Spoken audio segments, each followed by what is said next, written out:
Talk about going from 0 to 100 real quick.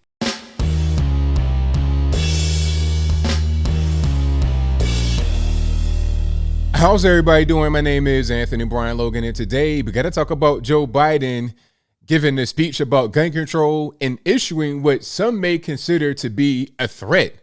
I'm not saying he did threaten anybody. I'm just saying when you hear the clip, which I do have and I'll get to in a minute, when you hear it, you may think that it was a threat. Now, before we get into it, I got to back up here to give you some context just so you understand what's going on and so we're on the same page with each other. Now, we all know there's a crime wave happening right now in the nation. You got homicide rates spiking all over the place. Atlanta, Seattle, Washington, Portland, Oregon, Los Angeles, New York, Chicago, Houston, Texas, everywhere. Crime is spiking. Homicide is spiking. Now, rather than the Biden administration pointing their finger at the actual people that are pulling the triggers, they're pointing the finger at the gun. So they're trying to find a way to enhance gun control. Not sure how they're going to do that in places like Chicago, Illinois, that already have very tight gun control. But for now, I digress. Let's get into the clip to see what he said. And after we get done watching that, I'll come back. I'll talk about what he said. Then I'll give you the rest of my 2 cents, my deep, detailed analysis. And then I'll wrap it on up with a nice bow on top. So without further ado, let's go ahead and roll it. The Second Amendment from the day it was passed limited the type of people who could own a gun and what type of weapon you could own. You couldn't buy a cannon. Those who say the blood of patriots, and all the stuff about how we're going to have to move against the government. Well, the tree of liberty is not water with the blood of patriots. What's happened is that there never been, if you wanted to think you need to have weapons to take on the government, you need F-15s and maybe some nuclear weapons. The point is that there's always been the ability to rationally limit the type of weapon that can be owned and who can own it. All right, so you saw that, you heard that. Now, really, Joe Biden, you're going to talk about nuclear weapons? Is that what you may use against your own citizens? He did not come out and say, well, we're going to nuke you if you want to rise up against us. But that could be what you get from what he says. Because, okay, Second Amendment, you got to arm yourself against a tyrannical government, right? Well, he's like, hey, you can't do that because in order to fight us, you're going to need some planes, some tanks, some nukes and all that. Now, you don't want to do that, do you, Joe Biden? I don't think we want to go down that road. Personally, I'm not a war kind of guy. I don't advocate any kind of violence. And I don't think that Joe Biden wants to do that. You're not going to nuke your own people. You're not going to really nuke China or Russia because of a thing called mutually assured destruction. So why would you nuke your own people? That's not going to happen. And why go to this extreme of like the ultimate level of violence? Why go to that extreme? How can you go to this extreme, but then at the same time talk about the Meemaws and whatnot in the Capitol who were unarmed, were insurrectionists, trying to take over the government, trying to upend the Constitution, trying to depose leaders? These things cannot really coexist, in my humble opinion. How are you going to have both of these things be the narrative? Pick one. Pick the ultimate as far as you're going to need tanks and nukes to try and fight the U.S. government, or say you can be armed with, I don't know, a flag or a selfie camera and engage in the insurrection. You done got about, 500 people arrested for the so-called insurrection. So, which one is it? I'm having a hard time understanding. And then let's talk about history a little bit, because people really don't understand history. People get on TV and say things that are wrong all the time about history. They mischaracterize, they misrepresent history. People don't know a lot about what happened before.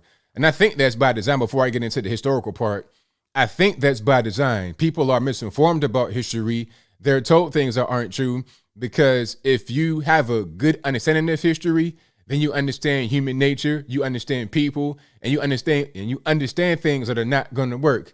This is probably why a lot of these communists running around here, these brand new 15-year-old communists, think that communism is a good thing because they don't understand history. They don't understand Weimar and how it went to Nazi Germany. They don't understand USSR. They don't understand Southeast Asia. They don't understand China at all, because they don't understand history, because history is being manipulated to fit the narrative of those that are trying to write a new narrative to brainwash children and adults. But for now, I digress. Let's get back to the historical part when we're talking about governments being attacked and or overthrown by their subjects, if you will. Now, George Washington, what was the whole thing about the American Revolution? Remember, we were once part of the Kingdom of Great Britain. Before 1776, you had 13 colonies and whatnot in America. Before that time, we were under the Kingdom of Great Britain. We were a colony of theirs. But it got to the point where, they are still trying to tax us and control us while we are fully autonomous. What's the point in doing that? So how about this? How about we become independent? We don't want to be independent because the Kingdom of Great Britain, they got so much power all over the world. All right, well, check it out. We're still going to do it. We may not have the superior army, navy, or whatever, but we're going to do it. And we did it. Okay? Look at what's going on in more recent times. Look at the Vietnam War. Did we win the Vietnam War, or did we just leave because the Viet Cong, we couldn't really overtake them? And did the Viet Cong have superior weaponry and planes and tanks and nukes? Did they have that? No, they didn't. But yet, here we are. Right now today, the Taliban, they are still in control. We've been in Afghanistan for how many years? 20 years? And we have all the military might in the world, yet the Taliban still rule over in Afghanistan.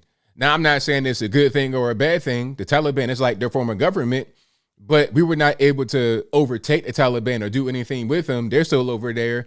ISIS is still over there. You're talking about guerrilla warfare people.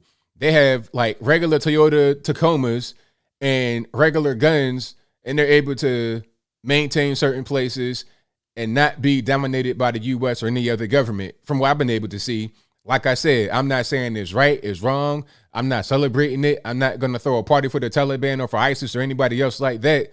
I'm just saying these are references historically and in present day where people that don't really have all this advanced weaponry are still able to resist the U.S. and other foreign governments. That's just reality. That's just what it is. So Joe Biden is wrong there. And again, why would you point the finger at the gun rather than those that are actually pulling the trigger? And also the policies of the cities where the crime is rising. You get a 50% increase in Atlanta, a 500% increase in places like Portland, Oregon. Why? And the homicide, that is. Why? Maybe because there's a lack of, police force. When you say defund the police and 1/3 of the police, as is the case in Asheville, North Carolina, 1/3 of the police force either retires or quits. When that happens, you're going to have an increase in crime because police represent a deterrent and also the ability to capture and respond quickly.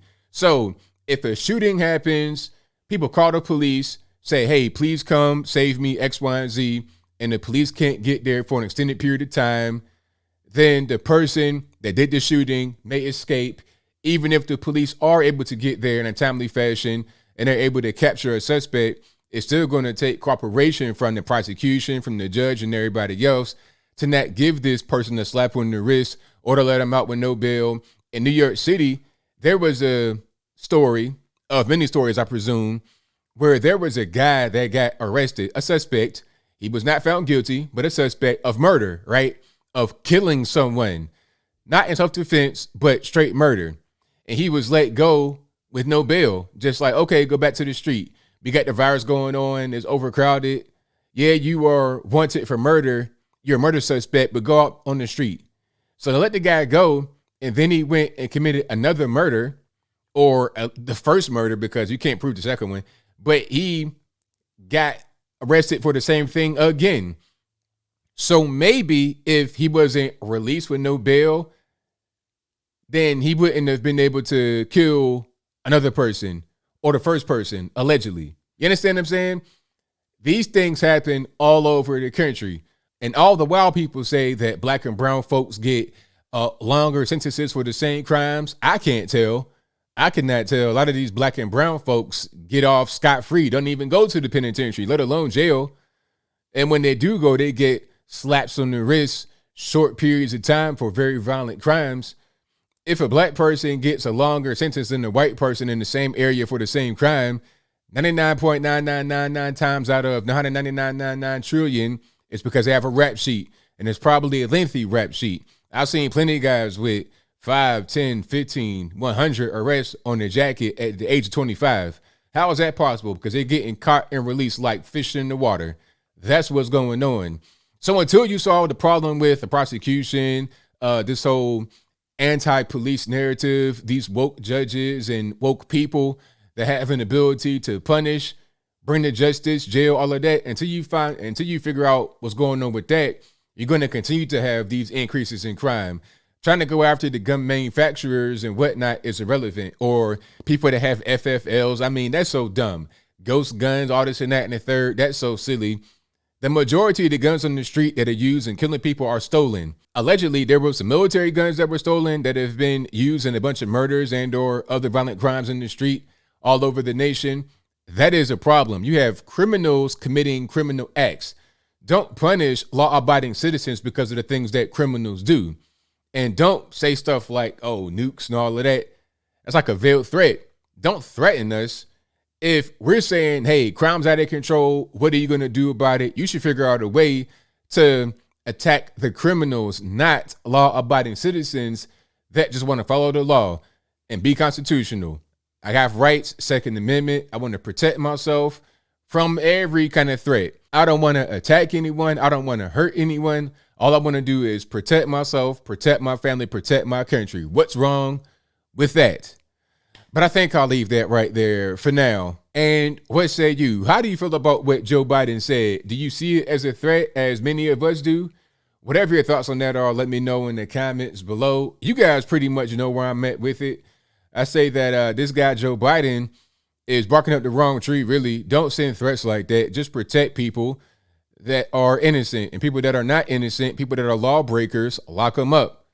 It's very simple. It's not a very hard thing to understand, but I guess in the era of wokeness, and I guess in the era of this sleepy president that's pretty much got 2 feet in the ground, in this era where he's pretty much being puppeted by those that are on the outside that do not have Americans' best interests at heart, you liable to hear anything and everything. And it's really a shame, but hey, that's the world in which we live, unfortunately. But whatever your thoughts are, please let me know in the comments below. And that's all I got to say for this video. If you like what you heard, please comment, rate, share, and subscribe. Peace.